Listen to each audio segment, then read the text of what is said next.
to Bloodbath and Beyond, and a happy St. Patrick's Day to you. Today we review Leprechaun, Back to the Hood, and he's still up to no good. Written and directed by Steven Ayromlooi, this movie stars Warwick Davis as the Leprechaun. Leprechaun Back to the Hood is about a group of people who find a bunch of gold, and that gold belongs to the Leprechaun.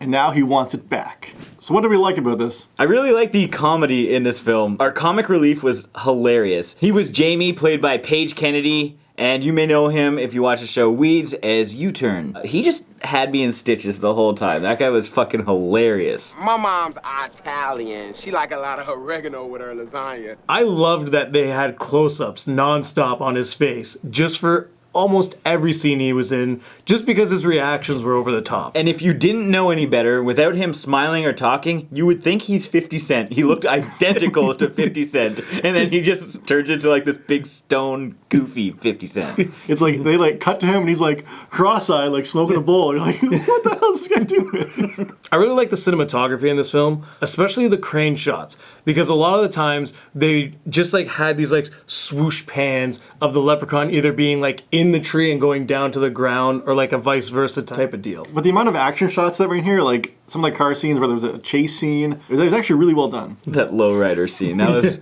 ingenious. So I think I like some of the different spins they threw on this movie, because we did have the leprechaun get really stoned, which we don't often see. I think he did it once in the last movie. I really enjoyed the wardrobes in this film, especially the leprechaun. It was different from other films where he had like a Jack the Ripper feel with his nice hat and his nice like long cape, like cloak thing. Yeah. That was pretty dope. Warwick Davis knocked it out of the park again. He still reinvents the character each time. It's still fresh, even though we've seen it 6 times. What didn't we like? I'm gonna say the story. Even though it is the repetitive and generic storyline of people stealing the leprechaun's gold, and he's gonna come back and get it with revenge, that part doesn't bother me. It is the whole fact that he never once used magic in this story. The only time he actually used magic was when someone was using magic against him, which is like unforeseen, like anyone else having magic. In the last one,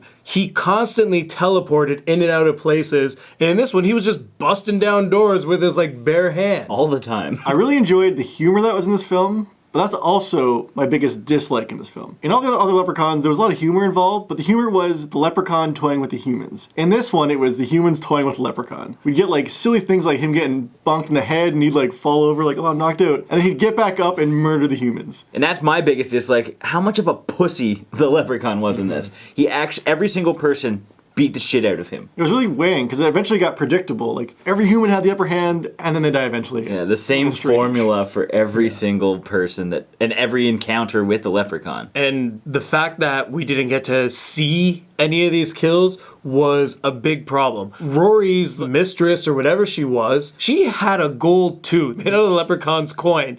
And there was so much potential. We're like, man, this is gonna be awesome. But we saw it off screen. And then what was even more annoying was the fact that he threw a pretty cool looking prosthetic jaw on the ground.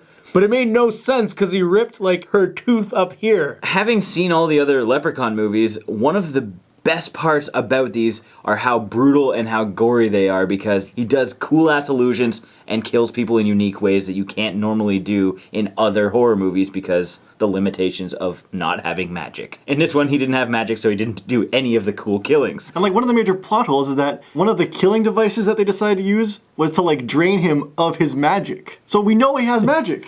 Right. Yeah. So why can't he use it? Now it's time for our final thoughts and ratings. I had high expectations for this film, especially after the first one, and I think they nailed a lot of it. They kept that theme going where it was in the hood and it was really thug life. But I feel like they didn't keep the theme of the leprechaun. I would have loved to see him be more menacing and not like slapsticky and like the butt of every joke almost. I love the way he looked, and I love the way the gore happened with the little gore we got. I thought the acting was really well done and the humor was pretty on par. So with that said, I have to give this 2.5 ripped off legs out of 5. All Leprechaun series, you try something new. The 4th one you went to space, then you broke all timelines and went to the hood. Why are you going back to the hood? I was not happy with this film at all. It did not have the Leprechaun charm The only charm it had was the Warwick Davis charm as him playing the Leprechaun. It was not an enjoyable film, and it is embarrassing to the franchise, I feel. So that being said, I'm going to give this 1 My Ninjas out of 5. My ninja.